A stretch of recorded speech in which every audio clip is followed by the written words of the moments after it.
A Winter Traverse by Bishop Baraga, by Le Petit François. Read by Frank Blissett. You have already twice uttered the word misery, monsieur, but you are mistaken.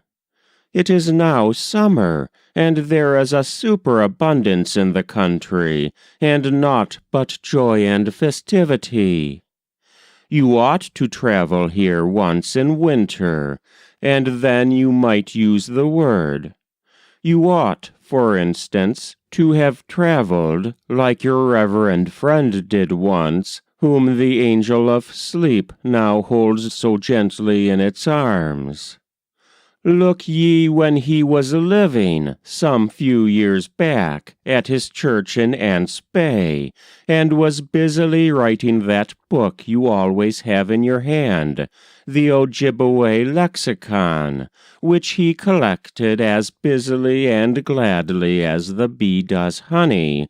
He was all at once torn from his peaceful avocations and quiet home in the midst of winter.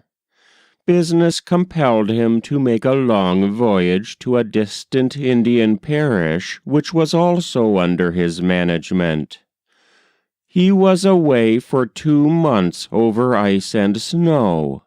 At length he returned to this forest land of Keweenaw, which he regarded in some degree as his home, for he had baptized nearly every one here who turned Christian, and had collected all the wild Indians living round the mission that he established at his own expense on the Ants, as a good shepherd does his sheep.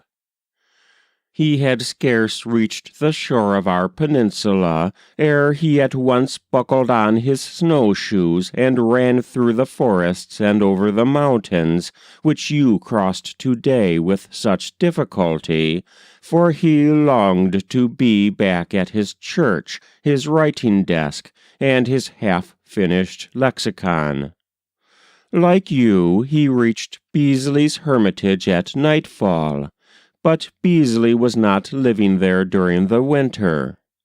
It is true your friend could have driven out the bats and martins and made himself tolerably comfortable in voyager fashion were he able to kindle a fire.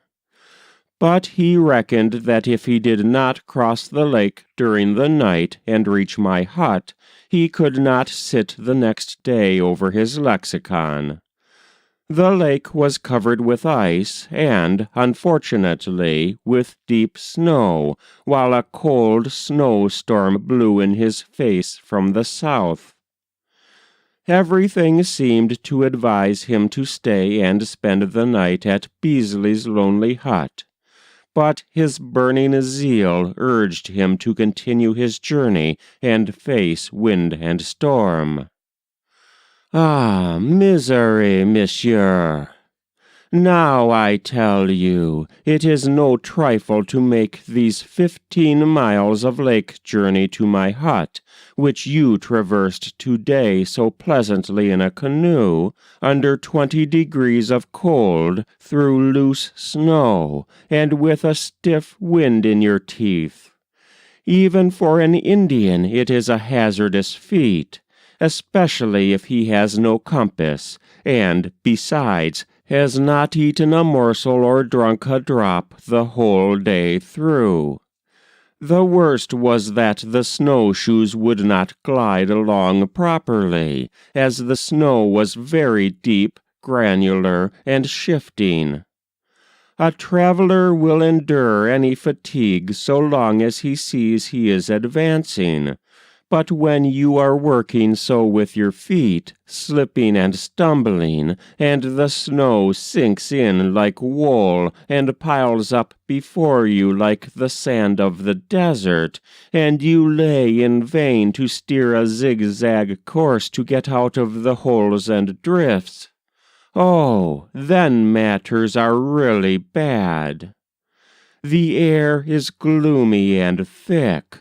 Not a star shines in the sky. The whole atmosphere is filled with piercing ice needles. Ah, c'est de valeur, monsieur. Oh, misery! Then you fall into a strange and feverish state. Your head grows heavy, and your thoughts are confused. There is a glimmer before your eyes, and they begin to swell. At last you can see nothing. Your feet and your body wander onwards mechanically, as if of themselves. It seems as if they are so excited by overexertion that they can do nothing but walk and walk. You have no other means of directing them save the cold wind. You notice at starting that it blows from the south, the quarter you wish to reach, and straight in your face. So soon as you perceive that one of your cheeks is not so cold as the other, you see that you are going false, and turn your full face to the wind, which you cut through with the keel of your nose. Thus you go on, no longer master of yourself, like an excited automaton. And so I saw here, in my hut, the next morning, while sitting at breakfast, your friend, covered with ice and snow, with swollen eyes, stiff hands, and wearied limbs, walk in. "Where am I?" he asked. "Is it thou, Petit François?" I had work enough in restoring him a little to himself, for he had cruised about the lake the whole night through for 12 hours. And the most wonderful thing was that he would not believe that he had already reached my hut, and almost doubted it was really the sunlight which glimmered through the foggy atmosphere.